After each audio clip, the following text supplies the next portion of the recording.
Hey, welcome to Guitar Knobs, the guitars, gear, noise, and nonsense podcast, hosted today by these knobs.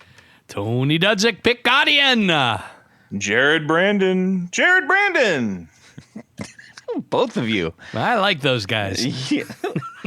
Hey, everybody. It's me, Todd Novak. Welcome to the Guitar Nuts Podcast. We're thrilled to death that you are listening to our show.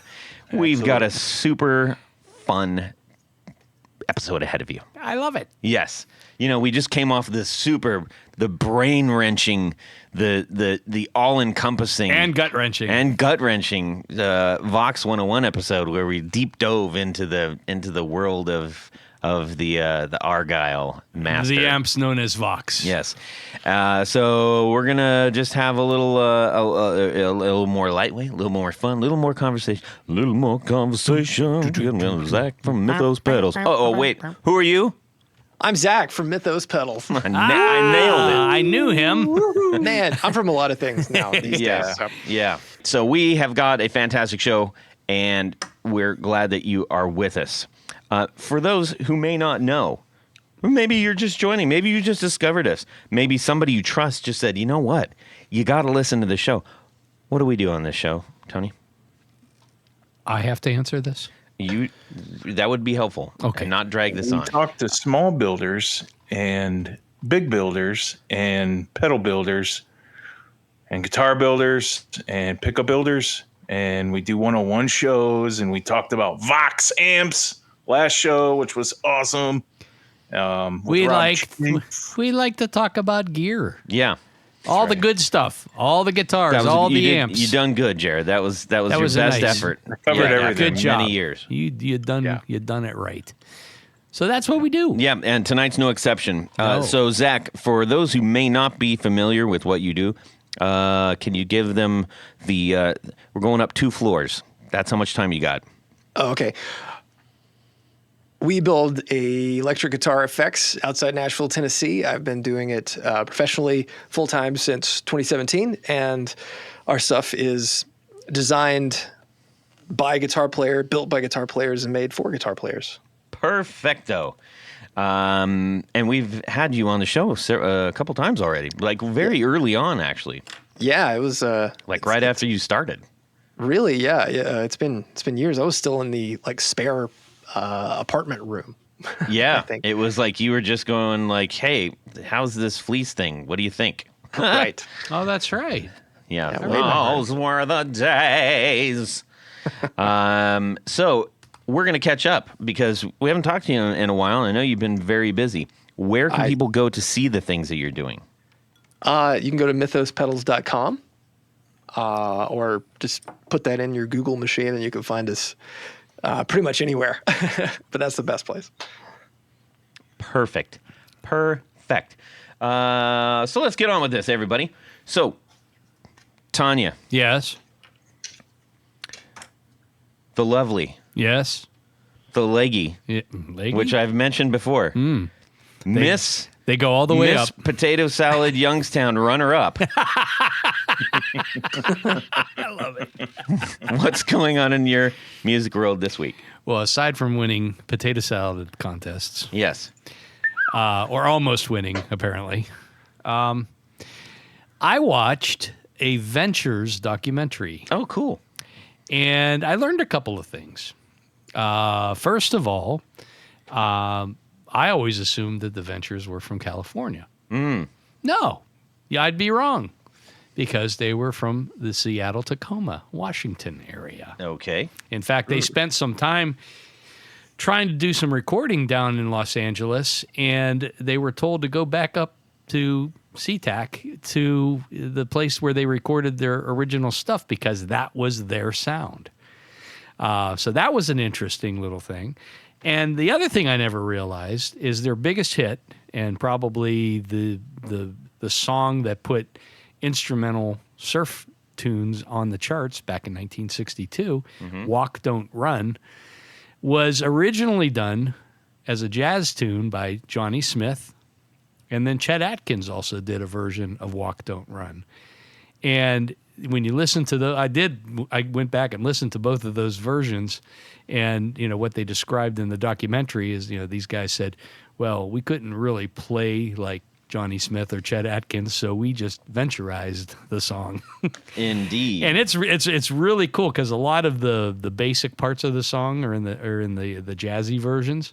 But what the Ventures did to it, I mean, that just totally revolutionized the music world. Huh. So for those who don't know, was it worth your time?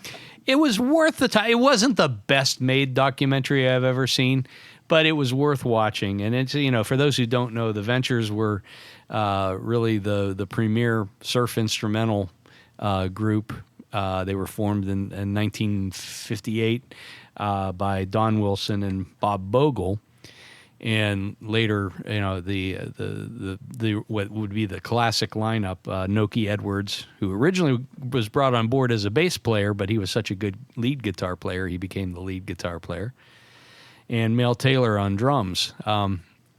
So it was really interesting to see some of the old footage and some of they were on American Bandstand and different things like that. But they at their time they were, I guess, in the rock world, relatively old. I think they were in their mid to late 20s when they became popular, and playing in front of screaming teenagers and that sort of thing. So, so it was kind of interesting. But yeah, if you, I think I found it on Prime Video or something like that. If you have a chance and have I don't know, it's probably about an hour and a half or so. It's definitely worth watching. I dig it. Because you can learn a thing or two, like I did. Very nice, very nice. I think we actually met one of the Ventures at, I think it was, Jared, I think that was the Michigan Guitar Show. Do you remember that? Yes, I do. Yeah. He just came up and goes, well, I'm one of the Ventures, and those guitars suck. He was talking about the Maserite, something. I can come on and tell you about how Maserites are terrible. Okay. Well, actually, their pickups were actually made out of like Bondo, and Bondo is like a putty that gets hard that they use in the automotive industry to fix like dents and stuff like that. And it was very, I don't know, primitive. Just yes, very primitive. Anyone who's ever owned or played a Maserite knows that they are fairly primitive guitars, and they're a little difficult to play because the nut width is very narrow. The frets are extremely low. It makes Gibson's fretless wonders look like you're playing something with jumbo frets. It's like a bunch of like people in the mechanic and auto industry got together and said, "Let's make guitars." Well, that's probably not too far off the path there, but yeah, that's I think. I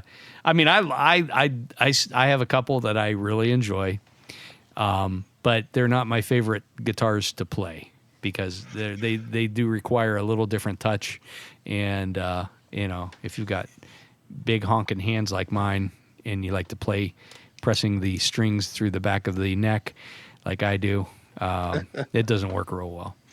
Well, we're talking about them, so good for them. Yeah. No, they're cool guitars. Yeah. Oh, yes. Well, how about that? I think I'd actually like to watch that. I mean, there was a lot of really cool stuff that was happening in that era. Why don't you come over sometime and I'll make some popcorn? That sounds really We can have a PJ party. That is the creepiest thing you've ever said to me. And you said some creepy stuff to me. Zach, you come on up too. Yeah. Sweet. I'm smoking Polska kielbasa. Come on over and jacuzzi with me. What? That happened. That happened. It did happen. Jeez. Anyways, let's check in with Zach. Oh man, not a whole lot's going on apart. I mean, this like normal pedal builder stuff.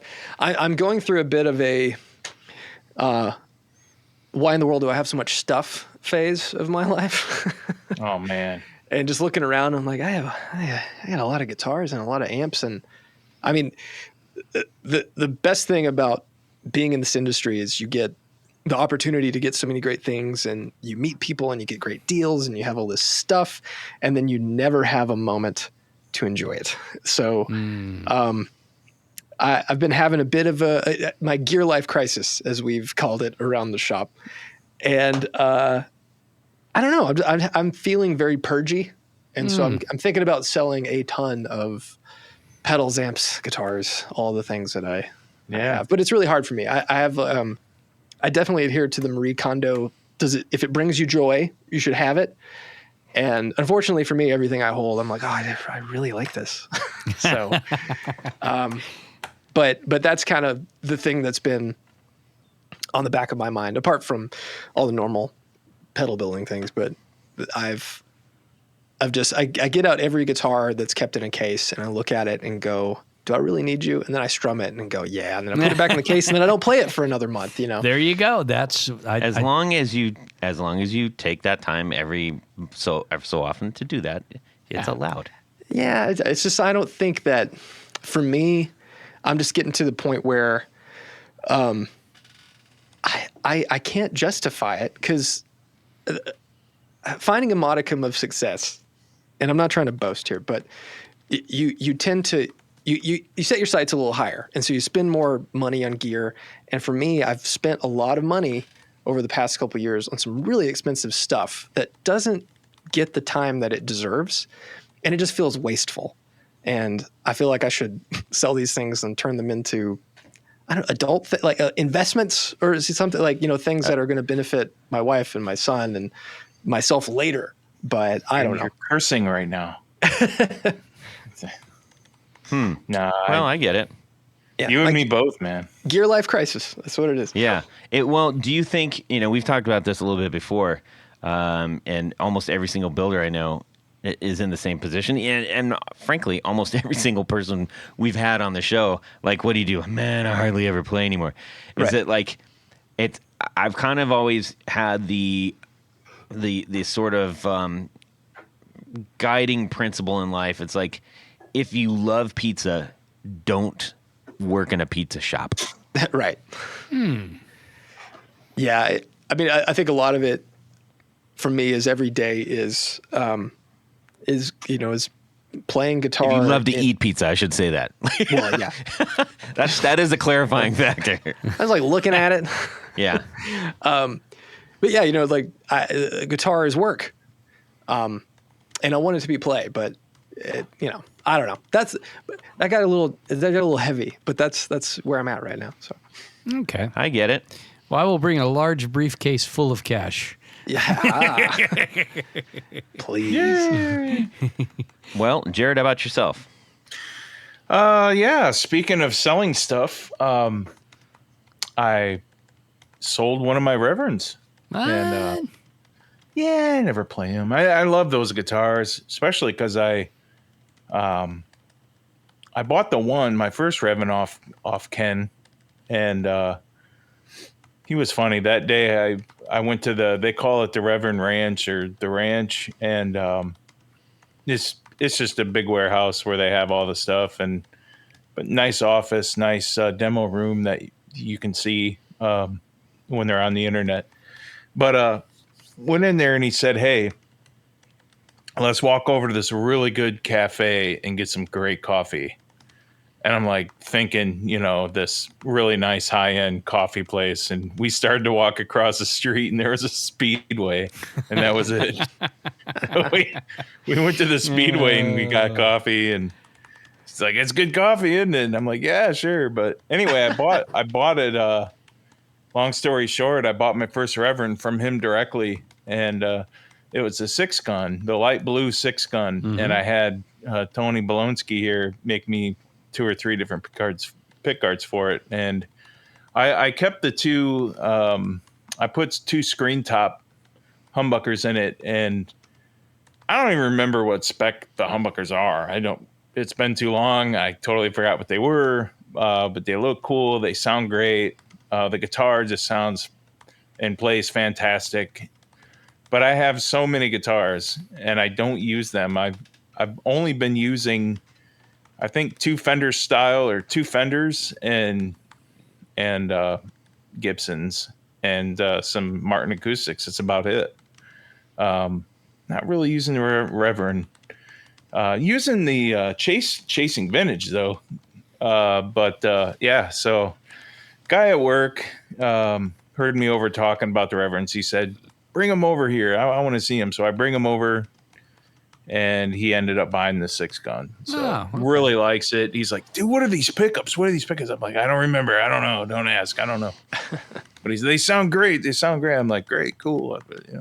And it made me feel good that he liked it so much, because it justified me selling it to somebody who's going to use it and enjoy it more than I did. It's great guitar. I mean, there's nothing wrong with it. When you have too many guitars, you have too many guitars. And I just turned it into cash, and I don't know. Well, now you need to drive up to see Zach. And I am tomorrow. Bring the cash. He saw all my stuff. Yeah, it's tough, man. However, I've been looking for a 54 Gibson Custom that's got the staple pickup in it, the 54. Yep. All Nico staple, and I may have found one. I've been looking for one. They never go to the, like, employees can buy demo guitars, and we get a slight discount, but those things never end up in the demo, because we only make maybe a few hundred a year, if that. We don't make a lot of those. So if I want one, I just have to look for one, and I've been looking for one for a year and a half. I may have found one. So Is it a real one Fingers or crossed. a reissue? no, it's just a reissue. Oh, okay. Oh yeah. I mean, the reissues brand new are like $8,000 or $9,000. I couldn't. I mean, even discounted employee, that's a lot of money. So it's not something that, and I don't play out much anymore. So Yeah, get yourself a nice Epiphone. There you go. Huh? Man, they're the same as them Gibsons. It is. They're exactlist. Yeah. well, no, now you say that though. The new If you stuff's sold that gotten white better SG, and better you could get and better. like 200 Epiphones. Yeah, but they are getting better and better and better. No, I compared to agree. before. I have an Epiphone Les Paul Standard that Aljon hooked me up with, and Rhett Shull and I compared it to a real burst, and it sounded almost identical. It was insane. I know. Don't tell anybody. But did it play almost identical? We've had real bursts in it. We've had real bursts in the custom shop, and we've plugged in other like custom shop guitars, and they sound louder and better. I mean, not all bursts are bursty, you know. They're all just guitars. They're just all guitars, and some sound better than others. Oh, wise one, Crazy. tell me about bursts. Not all bursts are bursty. They're not. I love it. P.S. I found the thing. I'm sending it to you, Jared. Yay! He found Thank the you. thing. Found the I'm gonna read. I'll read the Huzzah. thing later. Yes, do that. Hey, Todd, what about you? Well, I'm glad you asked. First of all, I want to send out a sincere thank you. I was not expecting this, but I got so many messages regarding the passing of my dad, and I just, it was nice because I kind of didn't want to put it out on social. I realized by me saying it on the podcast, but that's sharing a little bit more personal to a smaller group. Right. I didn't just want to like lob it out there and go, well, this happened to everybody. I just felt weird about it. There's even people that like called me that I haven't even got back to because I don't know, kind of struggling with it a little bit. But I just really didn't expect it, and so many people sent messages, just saying, "Hey, man, sorry about the news that you shared on the thing." And the coolest thing is, like, almost every single one of them said, "If you need to talk, I'm here for you." Nice. It's awesome. These are people that we, some of them we've grown to know well, some of them not so well, and not so well not in a sense that we don't want to know them, but we know them at an arm's length. But just the fact that someone would offer that up, I was really moved by that, and I truly appreciate that from everybody. So thank you. In other news, what I was doing this week, I took the holiday, 4th of July, and I said, okay, First of all, I baked this amazing Dutch baby, a lemon blueberry. It's sort of like a pancake cake pie. Pannenkuchen. Yeah, in a iron skillet. Oh man, it blows up almost like a souffle, and then it flattens. It's fantastic. Can't even taste the baby in there. Oh man, yeah, I don't know what that has to do with it. Yeah, let me out, Mr. Man. It's veal. So after that, I said, okay, I've got time today, and I've been putting off making a video for Flint Effects for the Stomper. And I thought, okay, I'll just go down there and get this taken care of.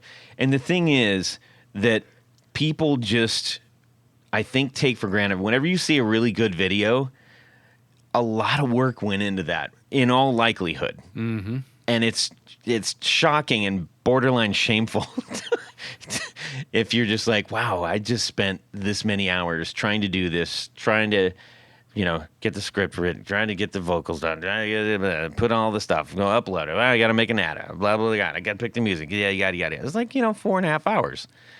And it was, but it ended up the way I wanted to, and I was happy with it, and I'm hoping that we get some good traction out of that. And if you have an HX Stomp, yes, you got to protect your knobs. Protect your knobs. So you need a Stomper from flinteffects.com, so go check it out. I will also add to this, man, because it's kind of cool and exciting.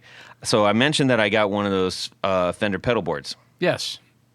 I really like it. It's a great pedal board. And super, super affordable, which I was a little bit shocked about, frankly, because of how well it's actually made. The only problem is the brace. There's this plastic molded brace on the back that will hold your power unit in, so you don't have to drill holes into it and all that business. It's really pretty clever. It was designed specifically for the Fender engine room power units, but it's adjustable, so you can put basically any power unit in there and it should work. Mm-hmm.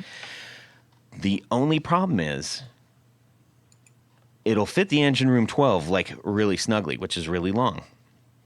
If you have a smaller unit, the ends tend to like cramp down a little bit, and it'll hold it in place. It's not going to go anywhere. But if you try to plug in your power unit, it pushes it back. And I was like, this stinks. This is a design flaw. It's so great. This is the only thing. And I tried all kinds of different ways. There's some like sticky stuff, and I'm like, man, I don't want to gum it all up. Could you put a giant spring behind it? It has springs on it. Oh. Yeah. I mean, it is a well-designed thing. It just, for whatever reason, this is its only flaw that I can see. Well, guess what? Flint Effects, I designed something that will keep any power unit you have in place. Oh. If you're interested, contact me. Oh, man, 3D printer, baby. You know it. What's it called? The Fender plug. No. What was it? It's the F plug. F bomb. I think it was the clamper. Because like the Stomper. Is it clamper? Is it clamper? I love the clamper. Yeah. Anyways, it works perfect. And it was crazy because I made a paper model. I'm like, I need to make this. And I was like, this is awesome. So. Look at you. Yeah. Man. I love doing that stuff. It's fantastic. Anyways. Boy, your high school math teacher would be so proud. Oh, no. I still can't do math. For those of you out there that are wondering, I failed algebra 4 times. Yes. Dang. I even cheated my way through the first algebra course. You want to hear how I did it? It's kind of ingenious. Zach, just say yes. Yes. Okay. So this was the first time when I took it. I was like, kids, if you're listening at home, do not try this in high school. Don't try this at home. But I had they said, oh, you can have a calculator. I was like, what? A calculator? I know what you're gonna do. I had a black calculator. And I always liked to put my name on things, because my things, this is mine, you can't have it. And all I had, I couldn't find a pen, and it was I asked the teacher, I said, do you have a pen? And I'm like, I don't know what pen's going to show up on black. And he said, what do you can't write on the back. I'm like, oh, give me a red pen. I'm thinking red's going to stand out. It didn't, and it was also dry erase. And I couldn't see it. I'm looking straight at it, and I couldn't see it. And I was like, this is stupid. It doesn't work. And I went to put it down, and the light hit it, and I was like, oh, I can see it. Nobody else can, though. I'm going to write all the answers down on the back of my calculator in disappearing dry erase red pen. And I did, and I still failed. Dang. Yeah. Dummy. Yeah, that's what I got. Anyways, I was very good in English, so that balanced it out. Well, that's good. So let's move onward and upward, shall we? Please. All right. We need to first check in with Tour Gear Designs. Yes. You know what? They've got something new over there. What's They that? got one of these newfangled things over there. What is it? It is a 72-inch TRS cable. 72-inch. That's 72 6 inches. feet. Dang. Yeah, so that means you're doing some heavy-duty switcheroning, Wow. from your pedal board, I guess, to your amp, maybe? Probably. know. That's what I suspect. That's what you'd have to do. That's Or your crazy. Tom. expression pedal. your or something. expression pedals, something that requires that. Yes. Yes, indeed. Anyways, That's crazy talk. it is crazy talk. But it just goes to show you, it's still their same product. You can go from 72 to 24 to 18 to 12 to 6 to 4 Let me to ask 3. you this. Oh, I forgot 8. Let me ask you this. Yeah. If you go to their website, You can. tourgeardesigns.com, Yes. and you load up your shopping cart, and you put one of these 72-inch crazy cables, and if you type in the coupon code, the guitar knobs, will you still get 10% off? Not only will you get 10% off, you will get 10% off. That's almost 20%. So go over to tourgeardesigns.com and check out this newfangled TRS cable that's 72 inches long. And while you're being wowed and amazed, fill your cart up full of patch cables that you need for your own pedal board. Thanks to Tour Gear Designs for sponsoring our 4 on the Floor. Zach Broyles! Wait a minute. What? Uh-huh. Doesn't Jared need to do something? What? It's time for 4 on the floor. What was that? That was great. That's a new 4 on the floor song. Wait, no, the other one. The other No. one's better. Yes, it is. Yes, it is. Do the other one. No. Give me a little bit of this. That was nasty. 1, 2, 1, 2, 3. 4 on the floor. Zach Broyles. Mythos Pedals, et cetera, et cetera, et cetera. What is your 4 on the floor? Newly updated from several years ago. So you said no Mythos, so I've been good. I've got the Keeley Katana. One of my favorite clean boosts, and this one, it's some special edition. Robert Keeley does a lot of special editions, but this one's like a nice teal color, and it's got a light blue and white print. I love this thing. Has a pull. Maybe you can hear it. Ooh, on the potentiometer for even more boost, but killer boost. Next to that, I've got a tube screamer, but not any tube screamer. I've got the 35th. Whoa. Wait a minute. You're Hold jumping. on. You You're jumping. shortchanged the heck out of that thing. Oh, I don't know how far, how deep do I have to go here? Deep. To get BG deep, Titanic. dude. You got to go Uh, BG deep. So the Katana is a dual FET Class A clean boost. Ah. That I just really like it. I like that. So the Katana it just has a really nice character and a nice chime without being overtly bright. It's not my favorite clean boost, but my favorite clean boost is now built by us, so I can't pick it. But I do think the Katana is just incredible. It has a nice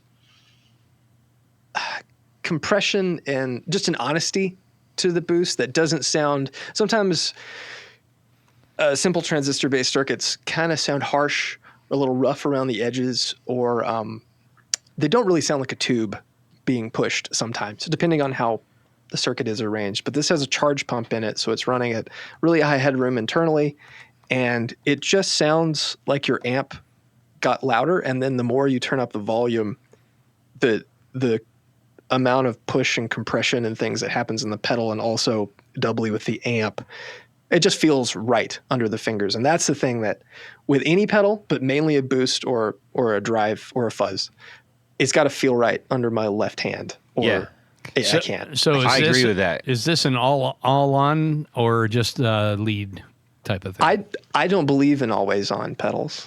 Okay. I believe they exist. I want you to believe. But I think that your amp should do all the heavy lifting.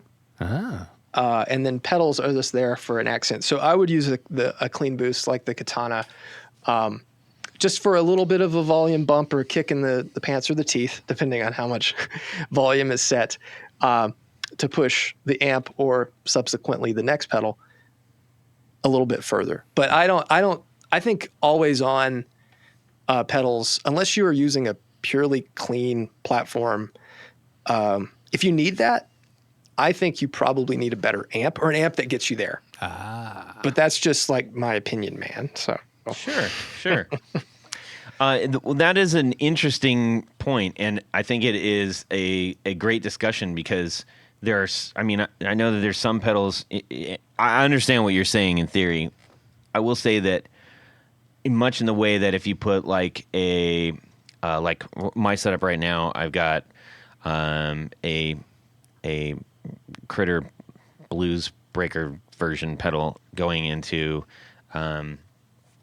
the Blammo Vermin, and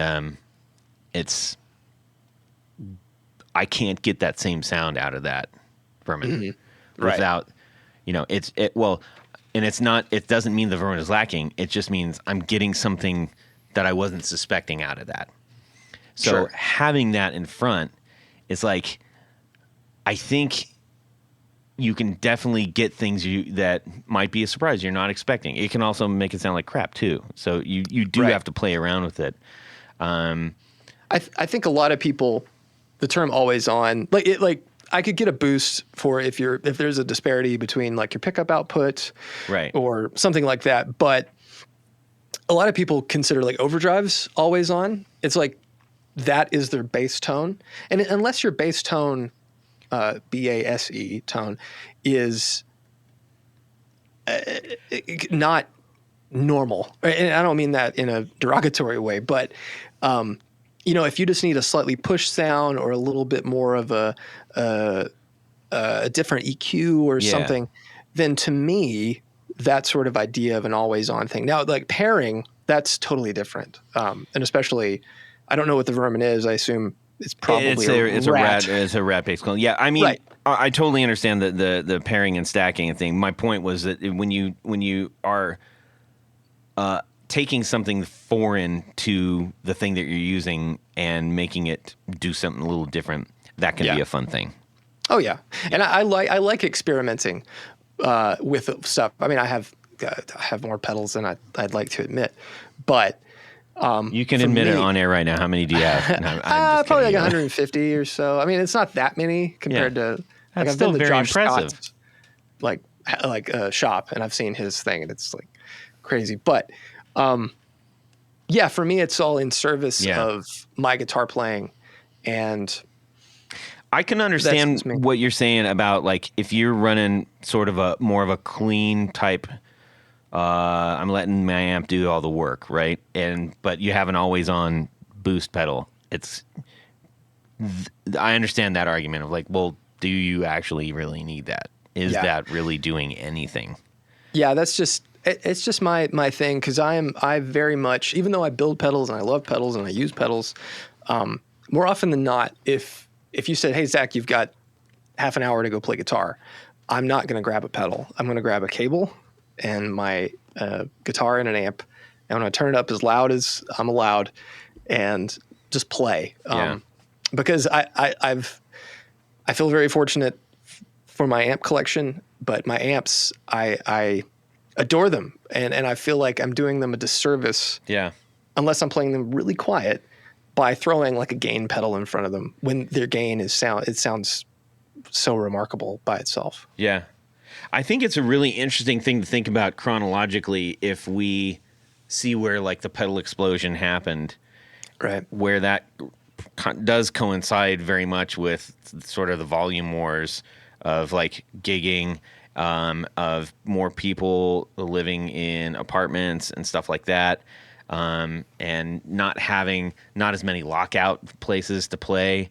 Those just they hardly exist anymore, and trying to get that sound that is like a totally driven amp where it's, you know, just shaking the windows, but without shaking the windows and without having to resolve to just throwing on a pair of headphones or something. Right.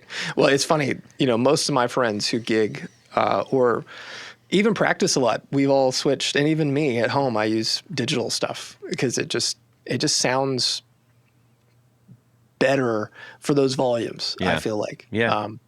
but that, you know, again, that's just me. I'm an interesting guy in my gear philosophies compared to most people. I think I don't know. I definitely I don't get it. go with the flow. I get it. Cool. I get it. How about number 2? Yes. Number 2. So I jumped forward. I jumped the shark a bit. Tube Screamer, but not any Tube Screamer. It's the 35th anniversary, which for the real nerds out there, it's the narrow box 808. Nice. Which has like lines on the side and the Ibanez flying finger, the finger with like the butterfly wings. Nice.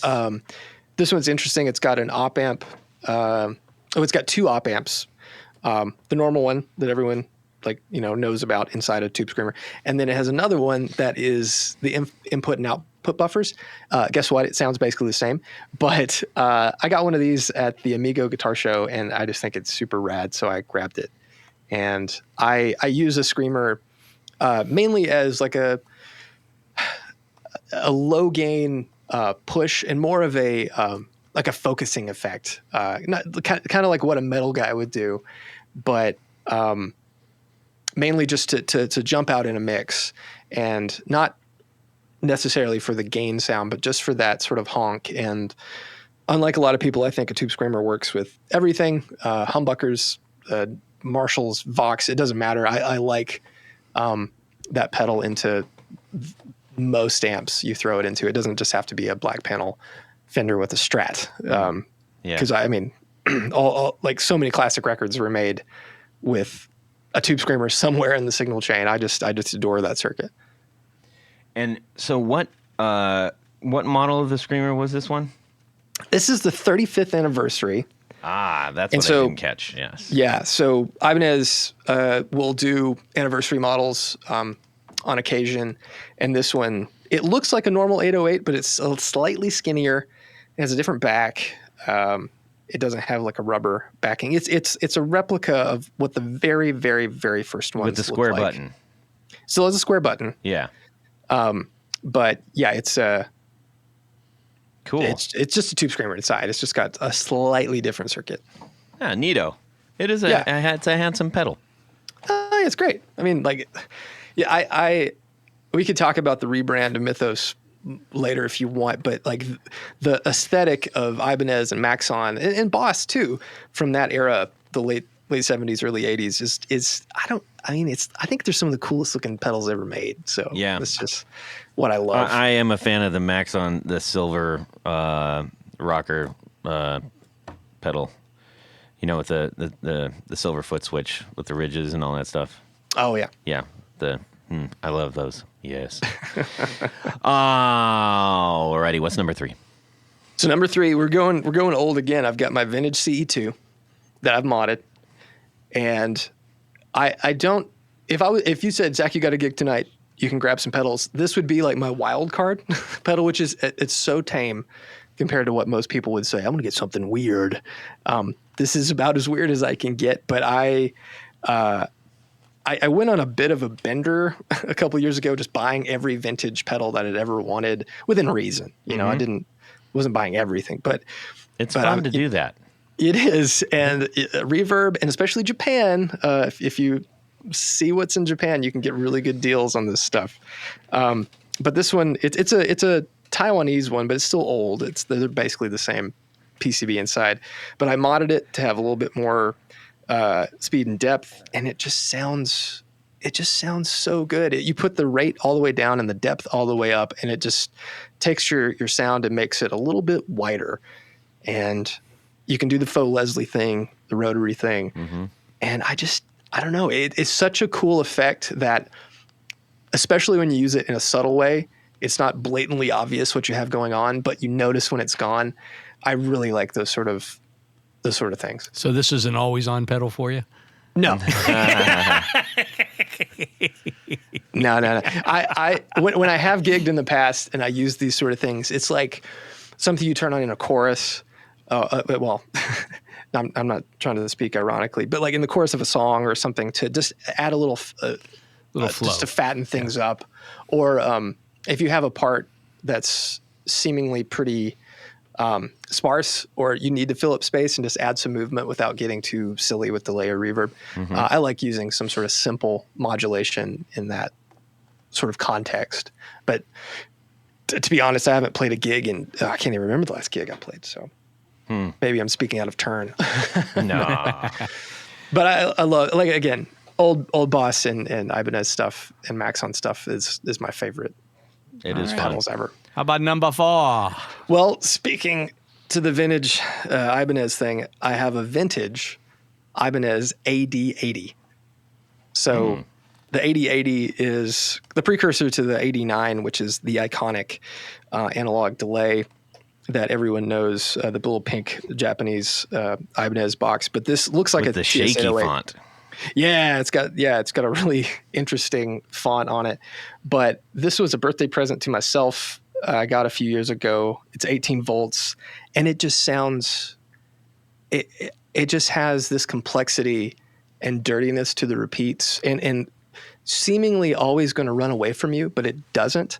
And that, I mean, it's why I made my Oracle the way we made it. But these sort of delay circuits just have a personality and a character that, when I'm looking for a delay, I don't want it to get in the way. I want it to be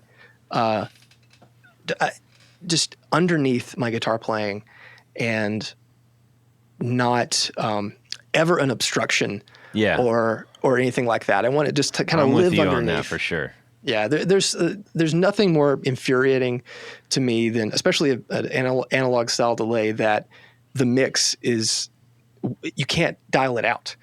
So this one to me is just. That's what I just don't like perfect. about like MXR phasers and stuff. It's just on. Yeah. Can't do it.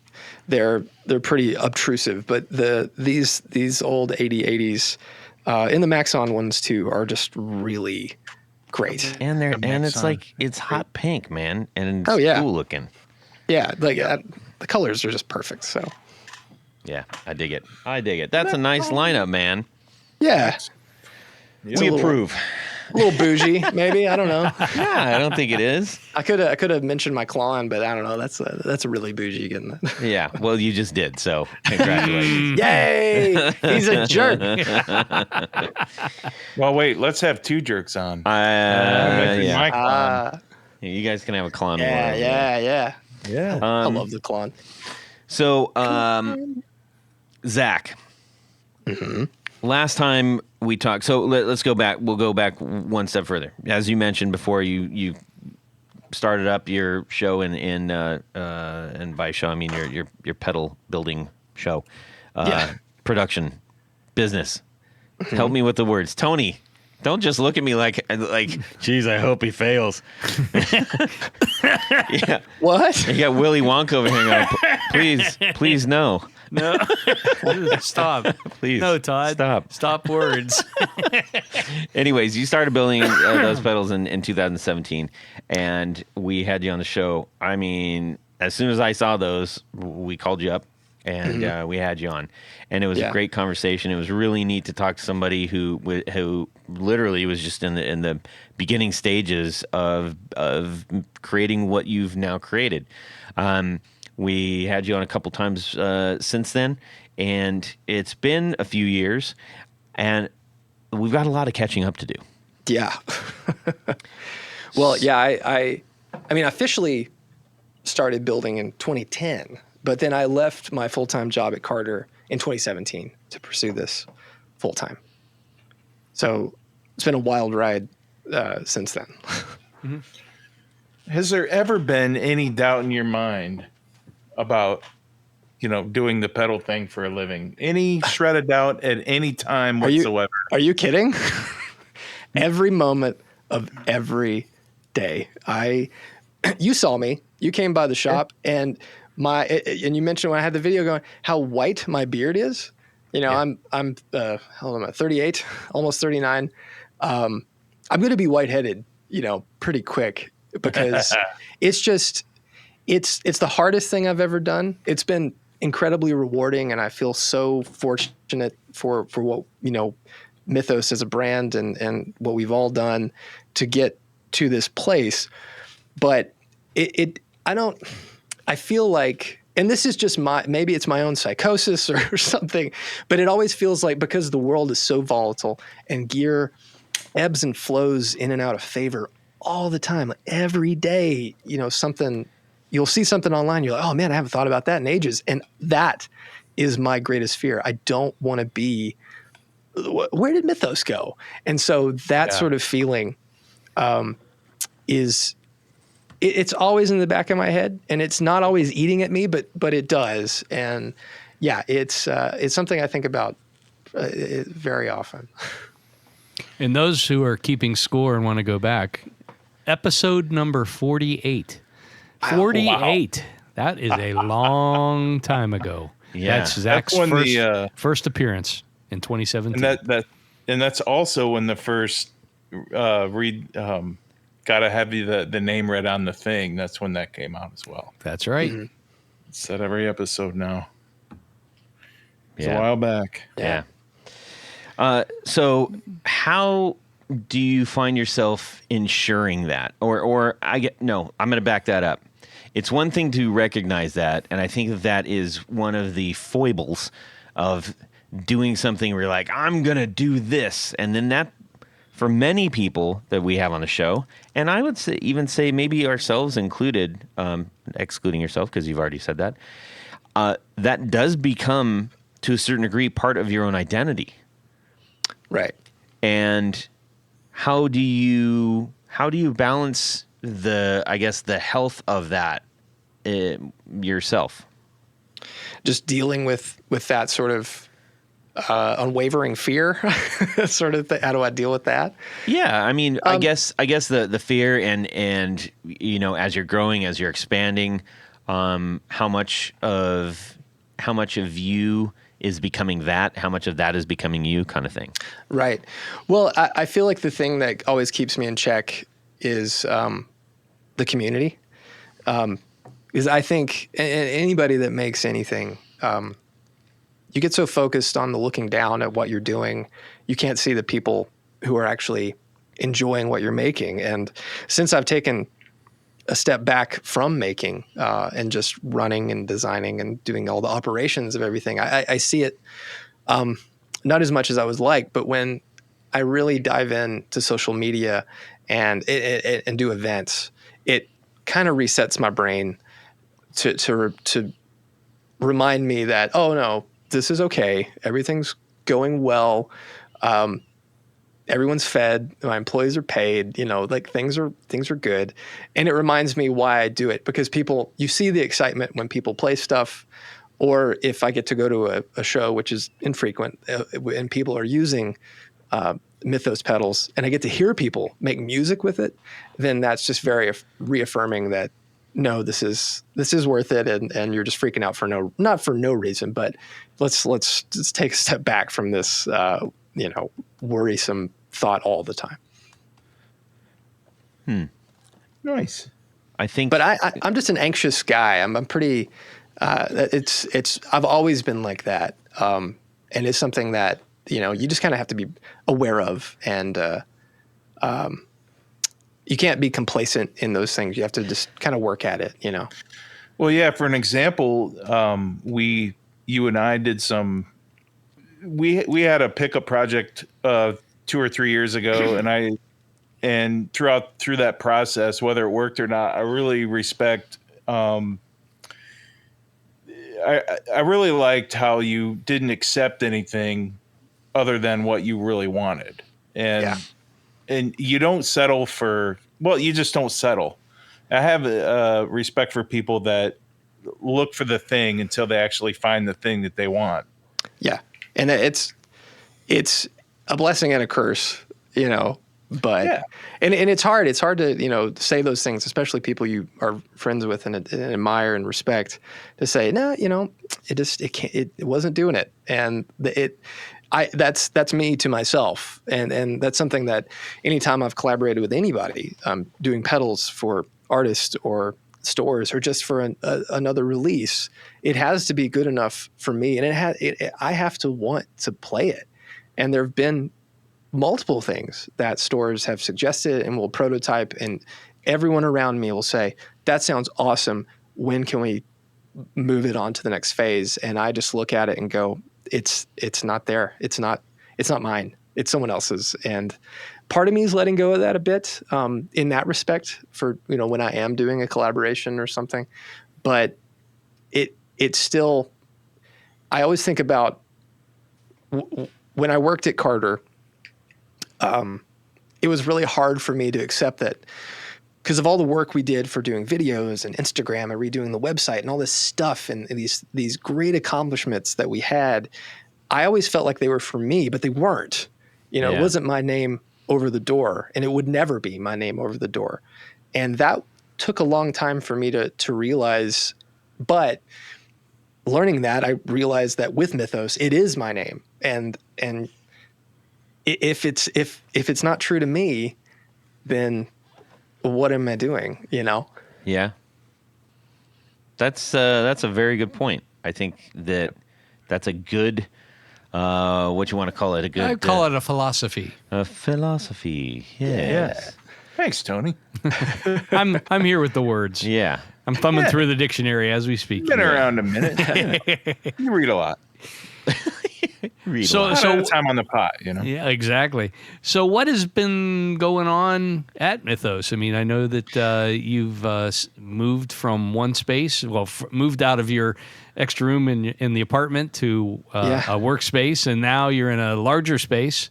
Yeah. Let's talk. Why don't we talk a little bit about the expansion and how things are going that direction? Sure. I think the last time I saw, I didn't see Todd, but I saw, the rest of you guys. Was it Summer? It was Summer NAMM? Yeah. And what was that? 2018? I think we actually shared a brief passing glance at NAMM. We did a couple months ago. What? Yeah, right.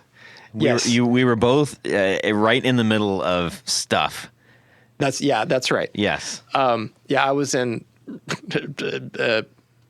dipped in tone responsibilities, but that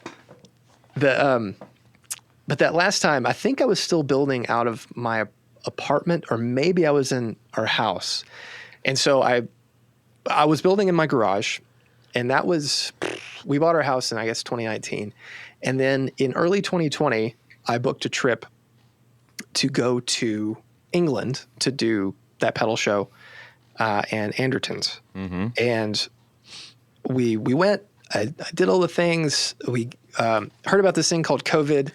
And when we were in Heathrow, and we flew back like the second week of March, before. Oh my God! Yeah. Right before the lockdown. Literally, like days before they shut it all down. And we got home, and I thought, well, I'm just gonna take it easy, gonna get my shop in order, reassess, and then a couple weeks later, all the videos dropped, and my world was set on its head, because I went from having production of, maybe 100 a month, which is, for one person, it was manageable. That's good. It was great, but it just grew and grew and grew. And so all of 2020 into 2021 was just me in the garage most every day. And that was rough. My wife forced me to start taking, time off and at least spending Saturdays with the family. Because for a while, I'd say at least 6 months, I worked every day.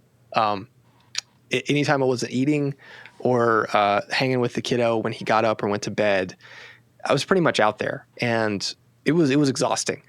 So in 2021, I hired my first employee or helper he wasn't really a full-fledged employee. That was Jesse Rue from Rude Tech, and he helped me. He was great.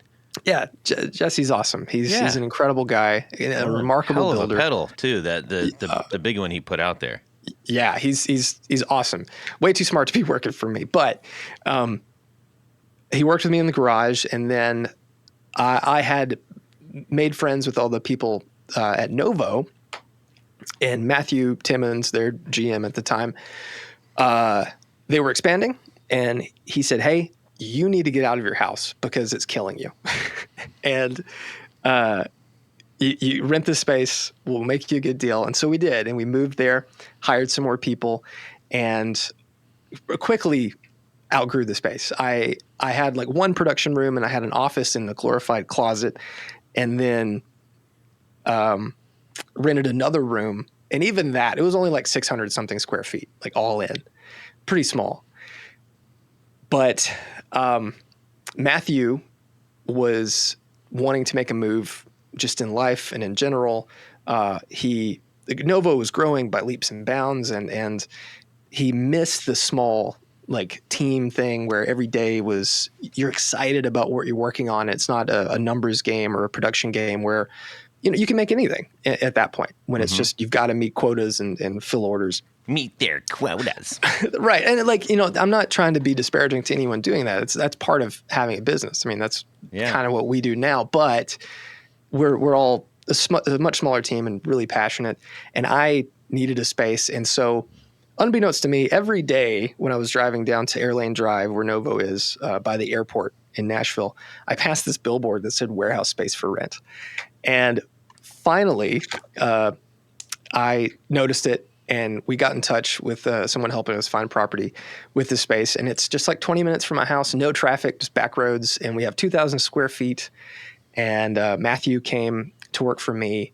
And now he's running all the business part. And I'm desperately trying to grow the brand and the business and the awareness and do all the YouTube and the podcasts and all those things that a business has to do these days, I think, to stay relevant.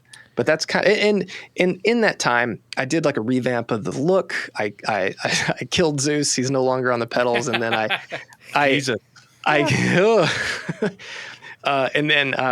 changed the art. And so now everything, it finally feels like a brand. It feels like a real aesthetic is kind of dialed in, and we have an identity where someone sees it and doesn't go, is that Earthquaker? Is that Walrus? No, it's Mythos. You know now based off the look, which is way more simple, but it's more true to, again, who I am as a builder and stuff. That's totally fair. Great. Yeah.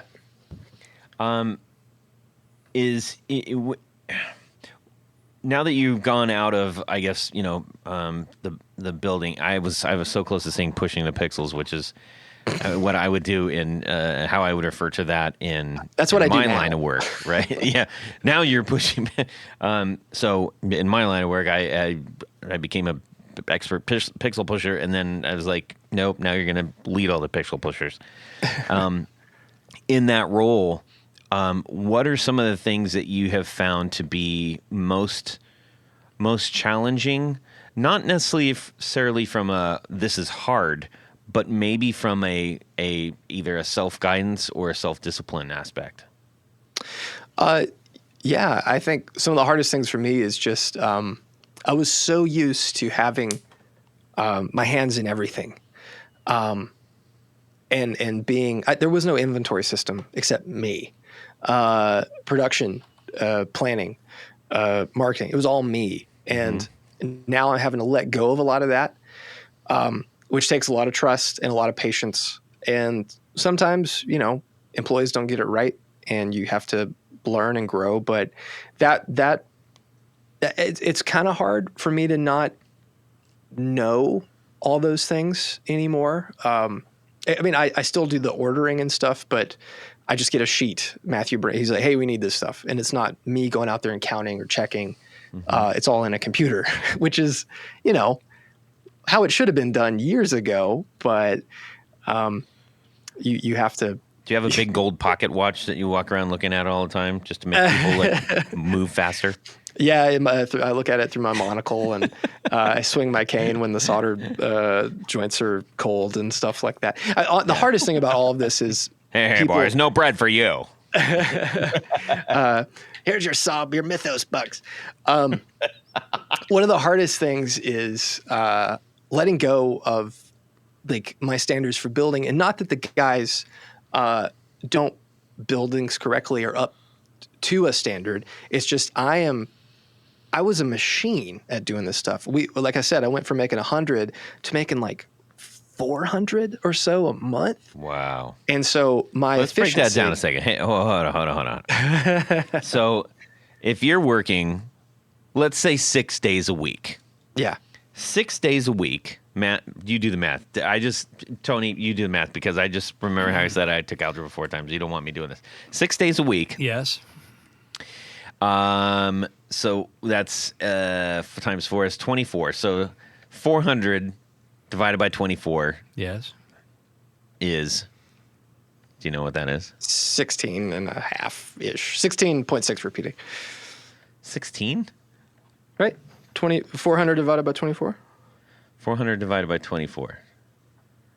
16.6. Did I do that? I messed up the math again, didn't I? I've done this No, on, that's right. on another show before. It's 16.6 infinity. Yeah. No, that's right. It's not. So you had to build 16 pedals per day Yeah. consistently for... Well, 16 and a half. Well, 16 and 2/3. And in all that time, I was changing up how things were made so it could be more efficient, and I was redoing all my processes. It never stopped. It was always like new revision, new layout, new jack placement, those sort of things, just to make my life easier. But it got to the point where I was batching, 50 to 100 at a time, and just trying to stay ahead. And a lot of those things too then were like Wildwood Mjolnirs, which I was still making through hole, which I put every single part in and soldered every one. And there was, a couple. Well, we hundred had solder that joints. one episode where you're like, all right, I think I'm about to go, do I stay through hole or do I go board, Surface. and we tested that out, and we had an actual whole episode talking about that. Yeah. And that, it was climbing uphill in sand for all that time. Yeah. And it I got through it, but it was really hard. It was really hard. And to the point where, I had to have serious conversations with Morgan. Like, I don't know if I can do this anymore. And I spent a lot of time on the phone. Were you losing heart?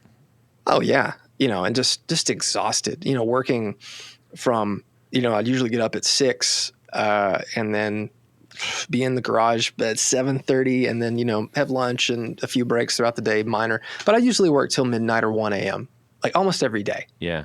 And I did a lot of live streaming to connect with people, and just to have someone to talk to, because we had a little kid, and so Morgan was busy with him, and then she was tired from chasing a child all day, so she couldn't come out at night.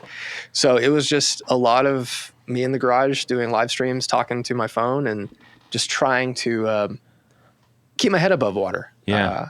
And so like letting go of that, and letting go of my standard I set for production and for just the quality of work was really hard. When my guys would build a batch and like, oh, hey, there's 2 that don't work. It's like, why do they not work? Why do the other ones work and these don't work? It's really hard to have those conversations, because in my mind, it's like, I know what I did wrong. Why do these not work? Right. And why are these wires bent? Why is their insulation melted? Why does the solder flux all burnt? Like, the little things that you have to, some of it you can work on, and some of it you just have to let go. Yeah. Can I interject here with Yes. To make you feel better, my friend? Where I work at Gibson, the pickup shop, so we make well over 1,000 pickups a day. Yeah. And there's a little bit of scrap because we have a pretty good quality program, and it's a certain percentage, but it's eye-opening even a small percent of how much room in a big box that scrap parts that don't work take. It's jaw dropping. Yeah. So if I can ever get you in there, if we're allowed to ever give people a tour, I mean, you'll be able to see that. Yeah. And what it looks like when you walk through there, and I think you'll just feel a lot better. Well, and a lot of it, Honestly. a lot of it is just, sometimes it's not anyone's fault. It's just a board has a crap part, and you don't. Right.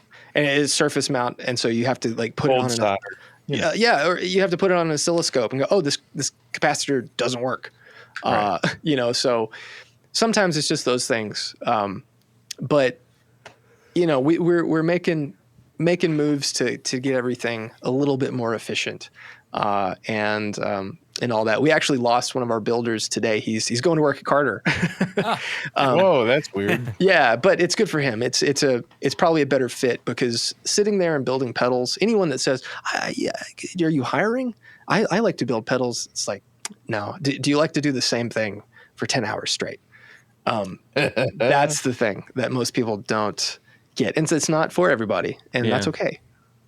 I do think if you, and I'm sure this is like the kind of environment that you are probably trying to build if you don't already have it, but it's one thing to say, do you want to sit by yourself and do something for 10 hours a day? But if you have an environment that makes you say like, but I'm doing it there. Right. Like that's all that makes every difference in the world. Right. Yeah. And we definitely have, it's, this is lighthearted. If you guys have talked to Matthew, he's super easygoing dude.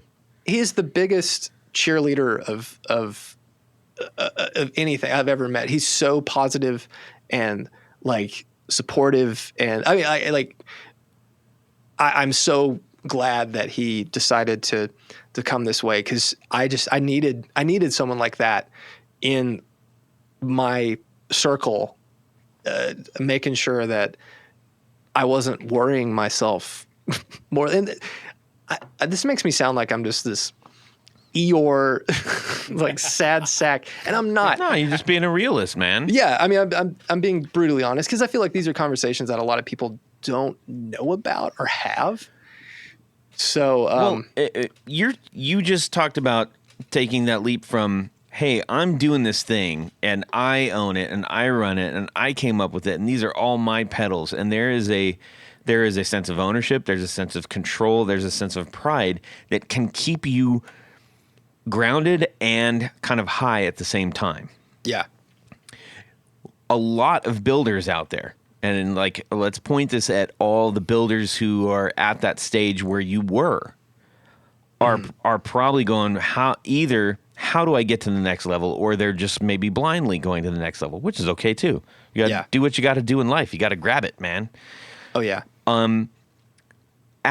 But that transition stage, you kind of can lose your sense of self. You can lose your sense of control. You can lose possibly your sense of purpose if you're not careful. Yeah. What advice do you have for people who might be trying to get out of those early stages that you were in? Oh yeah. One of the things that I have always thought is just surround yourself with people who are smarter than you, and be able to let go of the things that you're really not good at. It's a huge pill to swallow to admit that you need help when you've always done something yourself from a business standpoint. And admittedly, it's very hard, because if you've never started an LLC or hired employees or gone through, set up payroll. That's and right there enough as to make you want to quit. Exactly. It's so nerve-wracking. But if you can find that group, be it working for you or not, who can help with those things, hold on to that, and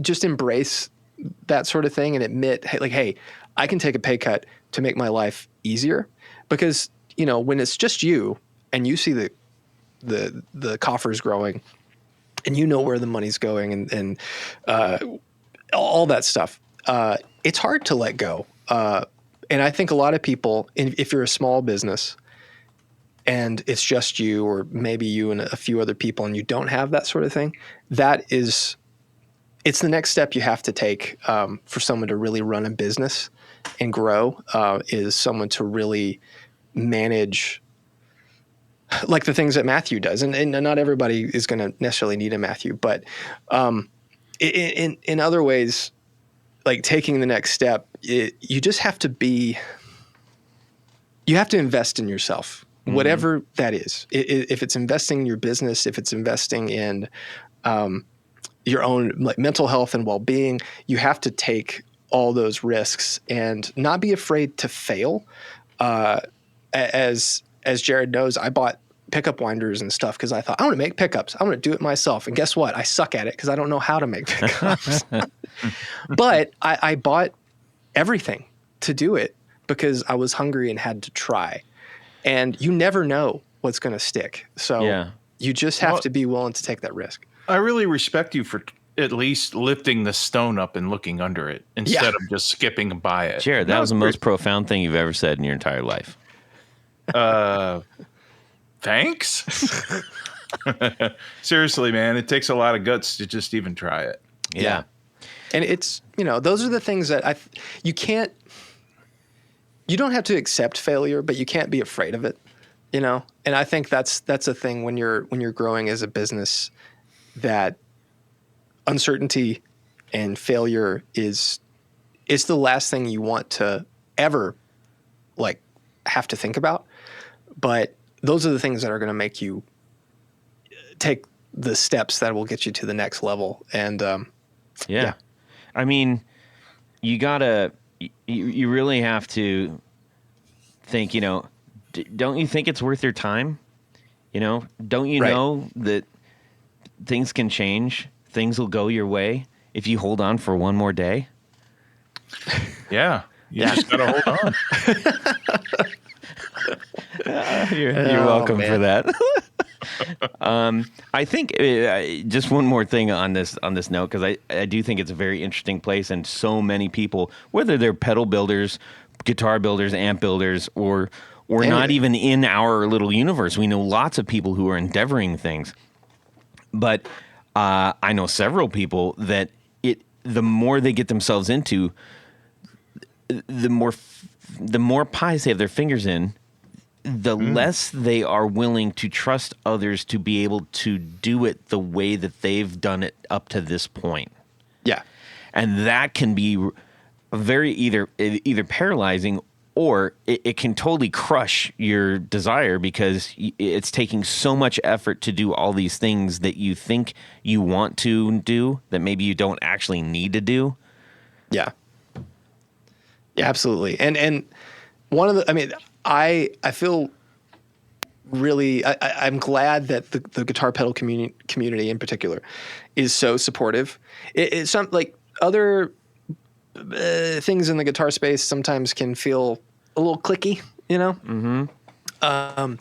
but the pedal builder space, usually people are so supportive, and it's not hard to reach out to these people and talk to them. So, and this is applicable to any industry or anything that anyone out there is trying to do. You just have to like start poking and prodding, because most people will be very honest and receptive to questions. And when I was growing and had all these growing pains and stuff, I spent a lot of time on the phone with Josh Scott and Robert Keeley and all these people just asking like, hey, like, how do you do this? What should I do? What do you do? And just to kind of inform decisions, because if you've never done it, how in the world do you know what to do next? Stand on the shoulder of giants. That's right.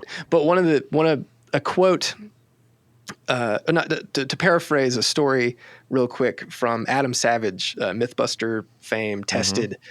I went and saw him at a con recently, and someone asked a question about like doing things you've never done before. And what he said was how he approaches everything. And I think this is so like it's so good for people to think about things this way, is that if you know how to take the first step, just take it. And by the time you're done with that step, you'll probably have enough knowledge that you've learned along the way to take the next step and then the next step, and know that there's no deadline or time frame. You just have to start taking the steps. And hopefully, by the time you're done, you will have learned enough to complete whatever project you're trying to do. And I think that's a really important way to live your life. And again, don't be afraid to fail, but also so many people, they'll say, I know how to do this, but I don't know how to do the next thing. So they never take that first step. Mm-hmm.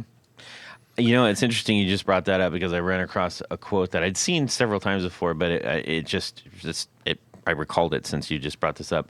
I believe, don't throw rocks at me, but I believe it is by a Chinese philosopher named Liu Zhang. I could be wrong, but it is the journey of 1,000 years begins with one step. Mm-hmm. That makes sense. Yeah. Or it's like, how do you eat an elephant? One bite at a time. Yeah. Yes. Jared style. Yes. When Zach was One talking bite. about taking the first step, I was thinking about Indiana Jones and the Last Crusade when they were taking that first step over that they thought they were going to fall, but there's like a hidden pathway across the gorge or whatever the Oh, yeah. They threw the sand on it. Yeah, you got to have a bag of sand in your Australian mail carrier bag. exactly. The Julia, what are you doing? Anyways, all right. So Zach, looks like you've got about a dozen pedals in the lineup right now. Yeah, I like the red one. What okay. I can't pronounce it. I'm sorry. Okay, good night, everybody. Yeah. What have you got cooking on the burners right now? Well, I mentioned the CE2 and the 4 on the floor. Mm-hmm. So we're working on a chorus that is CE2 inspired. That's right. That's really exciting. Chasing a little bit of noise. I'm like, I mean, if you haven't gathered by now, I'm a bit of a perfectionist. No. So I have to let go of some hiss and things that are just inherent to circuits, because sometimes different chipsets just make different noise. But working on that, hopefully we'll have something final for that really soon. But doing some signature stuff, some secret things. I've already said too much. But we're working on Univibe. We're going to be at NAMM this coming year, have our own booth, do the whole thing. Nice. Yeah, there you go. Nice. But I will do more than exchange a look. I will stop right. by and exchange a look. You can come take a hat or a key ring or but what else are we doing? Gosh, there's so much. When I was there, I was really I was all hyped up about the Hephaestus. Oh, Hephaestus. Hephaestus, yeah. Yes. I mean, that's a pretty awesome pedal. And in backing up to the chorus, I got to hear a touch of that, and that's pretty awesome too. But thank you. the Hephaestus, man, it's Tell us about the Hephaestus. Yeah, tell me about the Hephaestus. The Hephaestus. Hephaestus, I'm sorry. Hephaestus. was- He's the smith of the gods. He made Zeus's lightning bolts. Nice. So there's still a theme, but the Hephaestus started life as a Jordan Boss tone circuit, which is the Spirit in the Sky fuzz, the little plastic box you plug in your guitar. Those are cool, wildly inconsistent, and I was trying to do a version of that, but I was desperately trying to make it more interesting, because the gain knob on that circuit is dumb. It's like redundant with your guitar pot. The volume is a volume knob, so like, who cares? That's cool, but it just wasn't doing enough. And so I started poking and prodding at a prototype board with a potentiometer with some wires on it, and shoved these wires in a spot that's on the power input and adjusted the voltage of the circuit. And when I did that with a very specific transistor, it introduced a sub-octave and then lower harmonics, like a perfect fourth. Wow. And so you go from, it has a warning knob, which is just voltage. And so when it's all the way to the right, all the way up, it's a normal boss tone circuit. You know, it's not super totally bougie. blown out. It just sounds like Spirit in the Sky, like a classic fuzz sort of sound. It sounds awesome. But then when the warning knob goes to about 1 o'clock, and it's different with every guitar, it's different with every pedal, but you hear the note go like, and it'll drop. Oh, like my burps. It's really awesome. And so I call it the anti-Octavia. So you just have this, it almost sounds like a synth is like playing along with you. Right. It's very strange, but it's very musical. It's a thing. And as soon as you play it, you start like, oh, like this could be like this sort of song. You start writing riffs and you start writing music, and it's not weird for just the sake of being weird. It's very inspiring, and it's all analog. It's just like it's a really, it's a simple mod, but I've never heard any fuzz pedal sound like this. And I've explained what it's doing a little bit, but I've never told anybody the gain range of the transistor to make it happen. So that is part of the secret that I'll keep for myself. But it's a very interesting little circuit. So can you talk a little bit about the gain range of the No. God, you gotta try one of these, man. It's just screaming your name. We'll get one in the mail to you when we get restocked. It is very it's a really unique thing, but it's one of those pedals that when you have anybody that has an inkling to try one, if you get one, try it with the warning knob all the way up and just hold the note. And then when you turn the knob down, when that octave drops, it just makes you go like, like you can't help but like giggle about it, because it's otherworldly. And if you turn the warning knob all the way to the left, the fuzz kind of goes away, but all the harmonics and the octave becomes a little more present. Yeah. And even throughout all that, if you roll your volume knob back on your guitar, it cleans up like a fuzz face. Yeah. So Well, you just kind of touched on a few things that are the exciting things for me playing around with drives, stacking, and stuff like that, where you're getting the things where you're like, it's sort of either an anomaly or something you're not expecting, or something that's not supposed to be there. right. And to me, those are the exciting things when you play and you're like, I'm getting something that I know won't come straight out of just if I just plug this one box in, or if I do plug this one box in, and now I know that I have it. I got a pedal from Hello Sailor sent me this crazy pedal, shocker. And Joe, how's it going out there? We love you, buddy.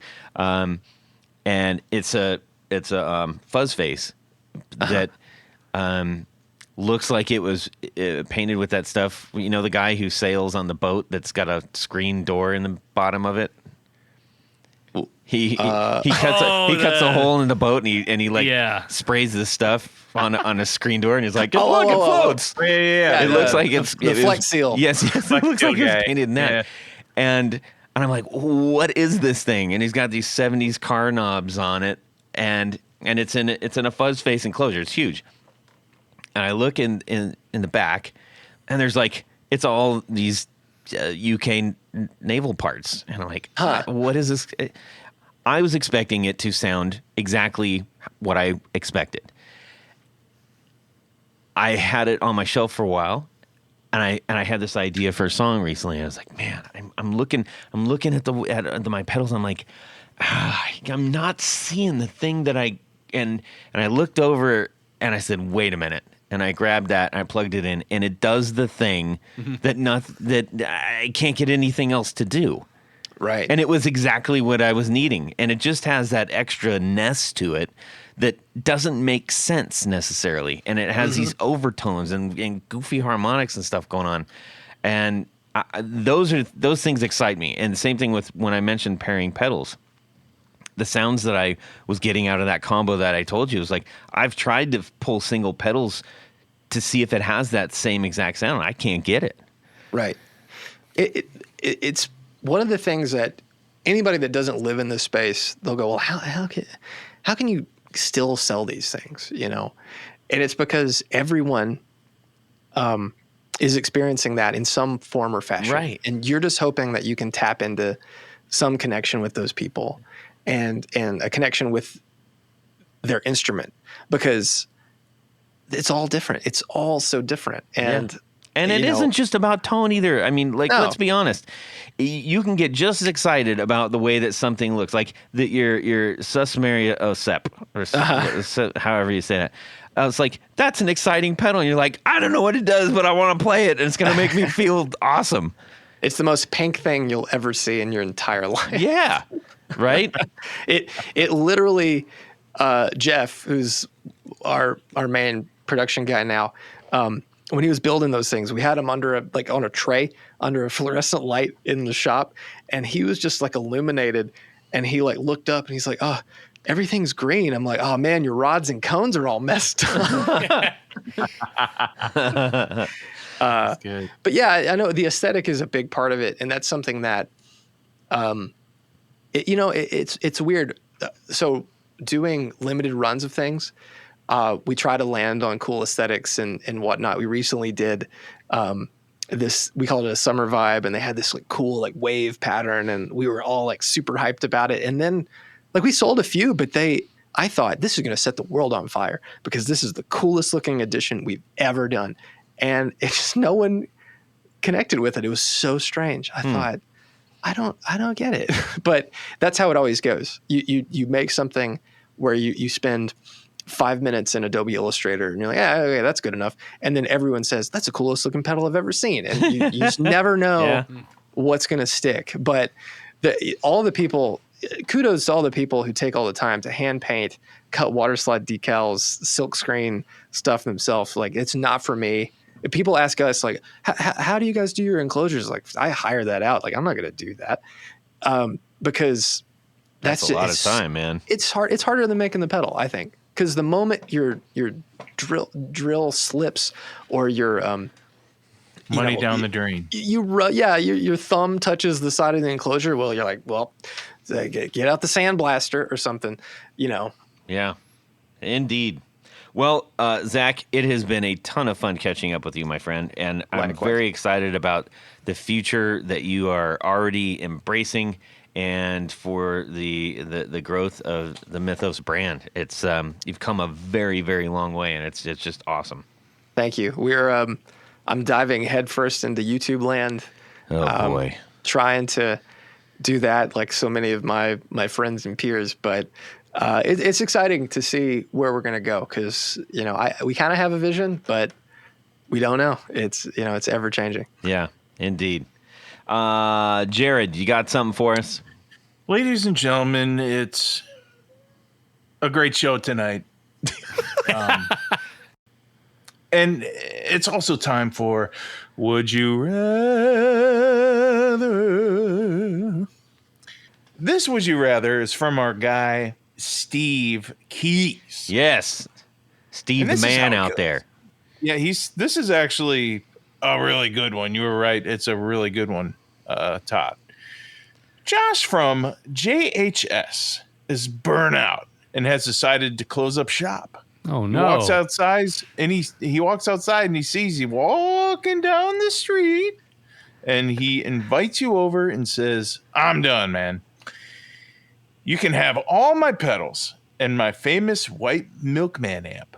Just as you are about to answer, Joe Bonamassa, whose place is right across the street, he sees you coming out of JHS and says, "Wait, I'm done too. Touring is just not the same, and I'm going to go buy an island, and I don't need all this stuff." I don't think he'll ever say that. Would you all like all my amps and my one pedal? So, do you choose Josh from JHS's entire pedal collection and one amp, or would you rather have Joe Bonamassa's entire amp collection and one pedal? That's a great question. And wow. I will say it was really cool because when Steve sent that over, he said it was it was too funny because he sent me a video and he was just like, walking along and he was saying, I was like, wait, what is it? And I was trying to grab it, and he accidentally sent one of those disappearing videos. Oh no! So it was done, and there was just like a little bomb symbol. I'm like, what the hell was that? So I was like, wait, Snooze, you lose. What was that again? I think I got it. But it was great seeing him and talking to him, and I really appreciated that whatever he was doing, he took the time to send that to us. That means a lot. Thanks, man. So the big question to you, Tony. Yes. Tanisha. Tons of awesome pedals and one awesome amp, or collectible Fender amps and one. You're skewing it. You're biasing this already, Jared. I don't think you realize that, but you just totally biased it. Yes. Anyways. Well, no, I guess the what are the amps that the Dumble overdrives that he has must be included as well. Those are worth a ton. That is true. Yeah. If I have a money's question. important. Yes. Do you have to keep it all, or is this like you can do what you want with it, or you got to keep it? I think you have to keep it. Oh, okay. I will take Josh's collection and open a guitar pedal museum, and so all can enjoy. What a fitting tribute. Yes. Yes. I suspect that the entry for that's going to be quite steep. No. One pedal. Usurper. Usurper. You have to bring a pedal in. Oh, yeah. Like a can of soup. Yeah, in the end world. Yeah. You're going to get a lot of Joyos to go with those cream of mushroom pedals. Hey, take what you Anyways, can get. that'd be a great pedal name, cream of mushroom, because it's just like, it's just like anyways, somebody make that. Go with the horse mate. There you go. Hey. All right. Let's check with Jared. Yes. Because a lot of his amps sound the same, I'm going to go with the pedals in the one amp. I mean, I almost choked on my Waterloo grape flavor. I know. You're sparkling saying water. That's not Jared sponsored. loves vintage stuff. Are you suggesting that all of Joe Bonamassa's amps sound the same? No, many of them. Like a lot of the Fenders are, some of the. I'd imagine that a lot of the Fender amps have similar circuitry. Yeah. They do. And so they'll kind of sound similar in a way. But I mean, he just has them because he's one of the coolest collectors of all time of vintage gear. But I don't know. I think you just have a lot more choice of tone and sound with pedals, especially if you have to keep it all. Well, I will say that that one of the reasons Joe tours with different amps and such, usually, I think when we saw him, Todd, he had 8 amps on, 6 or 8 amps? He did. But it wasn't just because they sounded different. I mean, he also made them sound different. That's right. He explained to us that he would use the different amps to amplify the certain frequencies. It was like $100,000 EQ pedal. Yes. That's a good start. I mean, honestly, that's not far off, right? Well, just a Dumble amp alone is worth over 100,000, I believe. I mean, they're stupid. Roundabout, yeah. Well, I don't know, because I don't care about dumb lips. Who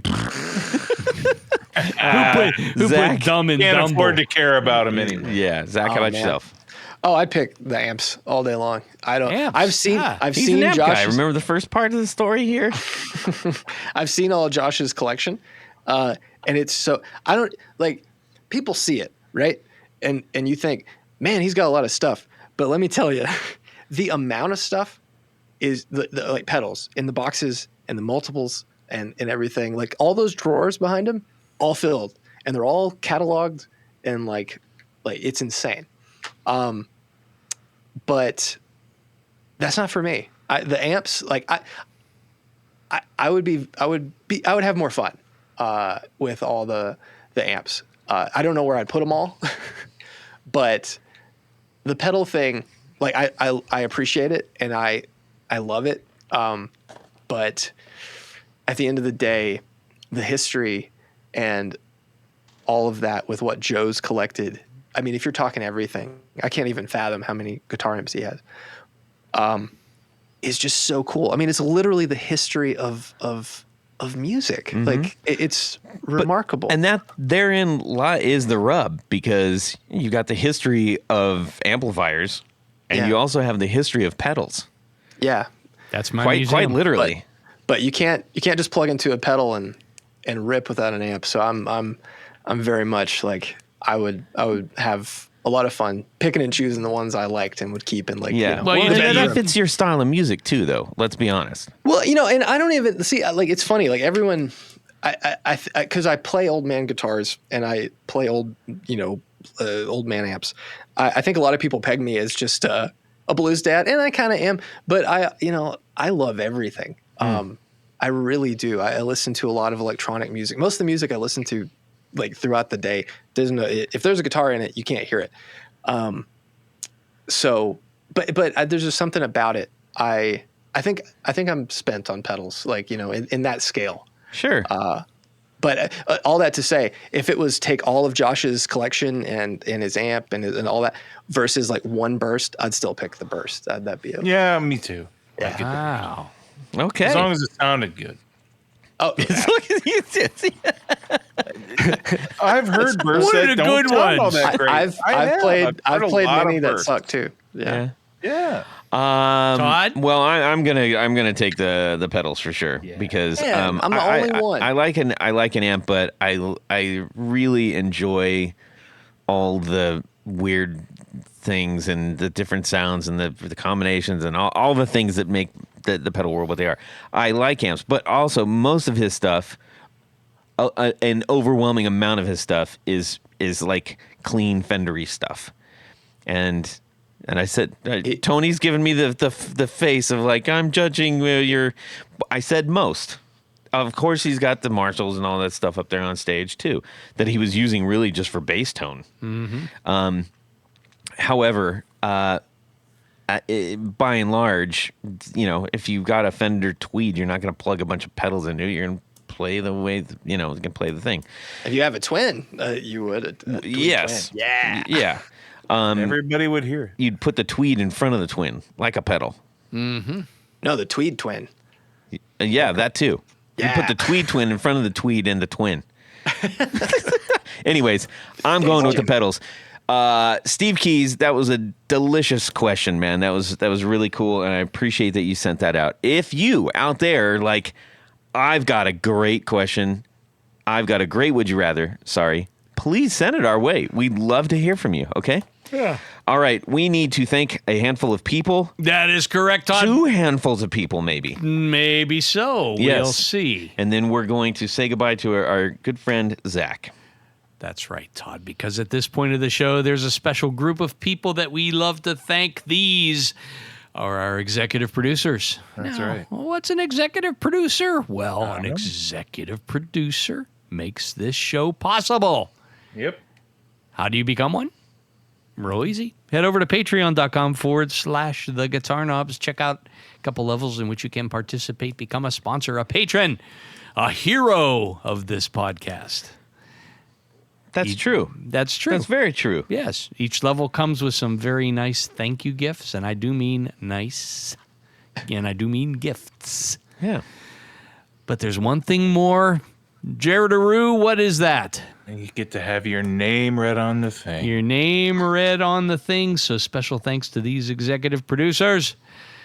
Moon Guitars, Vader Pedals, John Helverson, Rick Calhoun, Trevor Gunberg, Elad Mizrahi, Micah D, Richard Kendall, Mark Garton, James White, Justin Jones, Anthony Jamalero, Bill Gola Guitars, John Esterly, Anthony Lathrop, Stefan Lamb, Michael Sanchuk, Ken Sayers, Doug Christ, Darren Gregory, Tom Brazen, Rusty Sneeden, Ralph Gottschalk, Don Kloss, Gregory Randall, Brett Hogarth, Eric Hemmer, Stuart George, Michael Furman, James Bell, James Romer, Cameron Pampas, David Tyndall, Trevor Ellenberg, and Christopher Logan.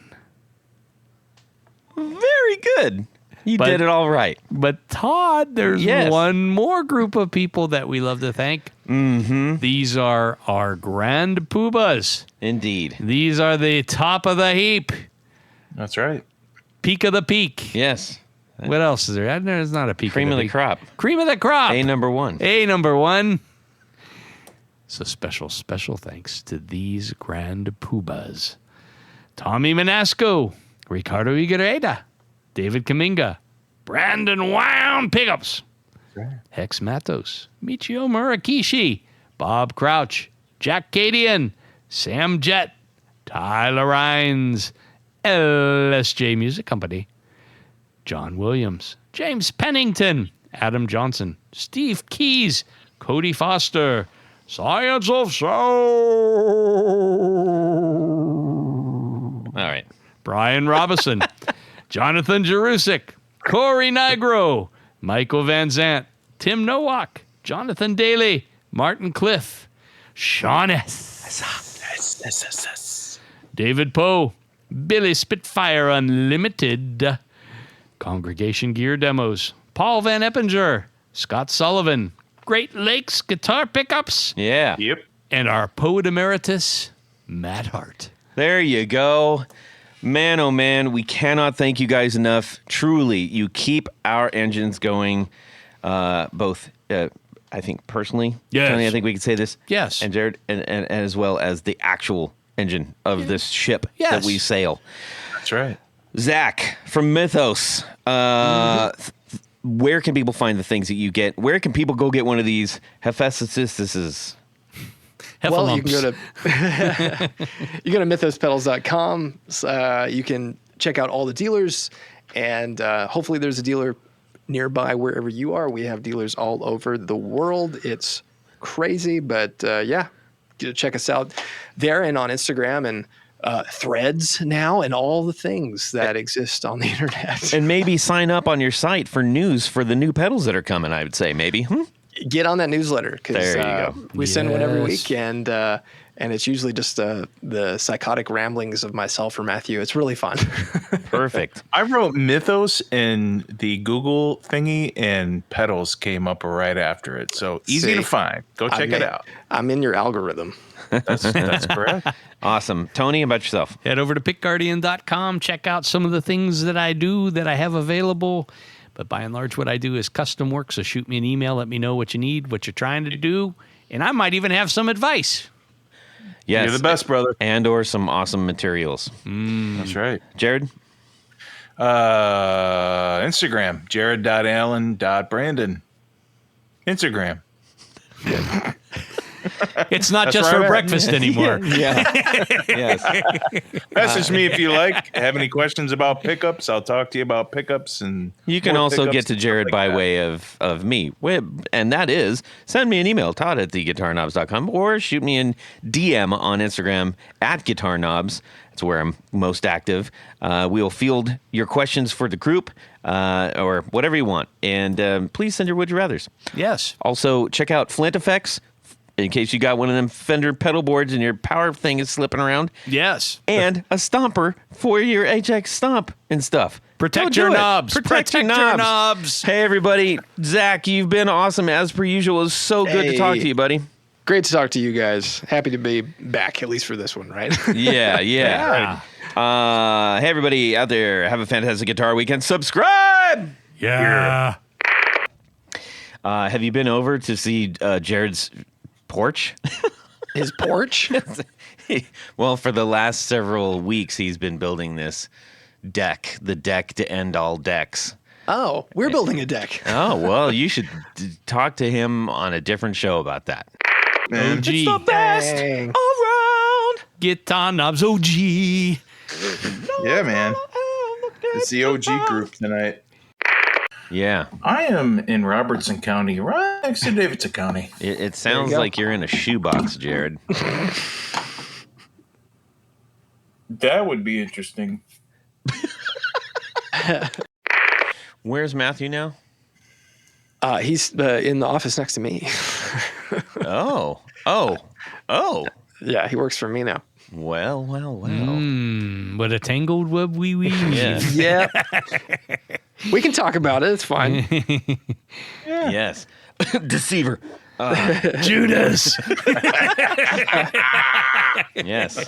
Only you knew. Yes. Episode 322, interview with Benedict Arnold. Yeah, That's right. Yes. Happy Traders Day. We can keep this Like going. I'll be back in 1 second. Hold on. Oh, my goodness. Test. Test. Do I sound better? That sounds better. Yes. All right. All right, man. You made it through the gauntlet again. Yeah. Were those record lights supposed to be on? Because I noticed that earlier. And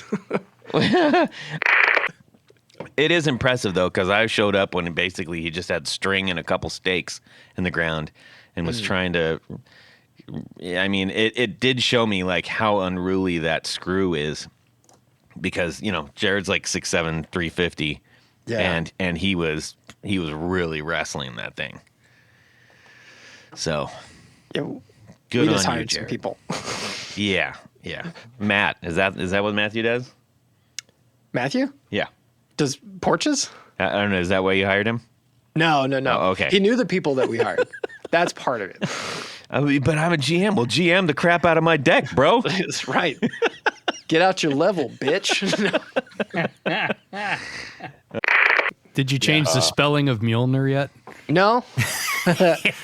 Video Oh, okay. killed the I like your mustache, radio though, bro. stuff. Yeah, that is dandy.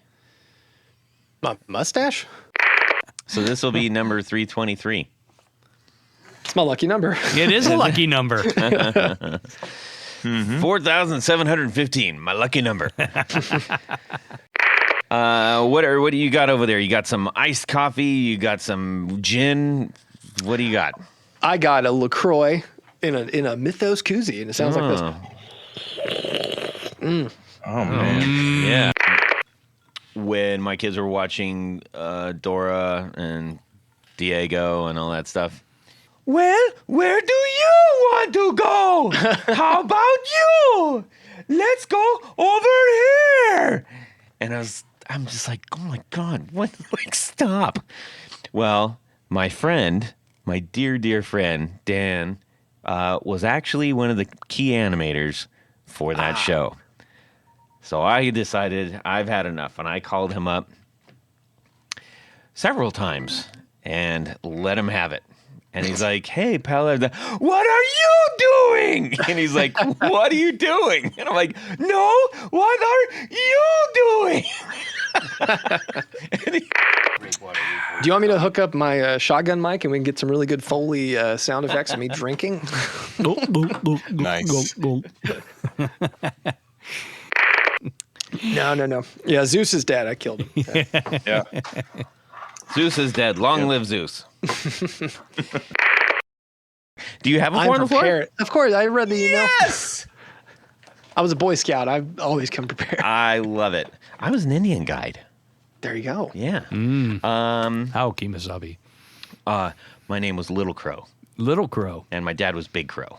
Oh, that's right. And we were in the Chiricahua tribe of the Silver Moon Nation. Dang. It's time for four on the No, floor. not that one. Not that one. Do it. Here we go. Ready? All right. Oh, hey, Jared. Yes. What's up, homie? Zach has some questions about building a deck, so make Yes. sure you talk to him about that. And away we go. Well, that's it for these knobs.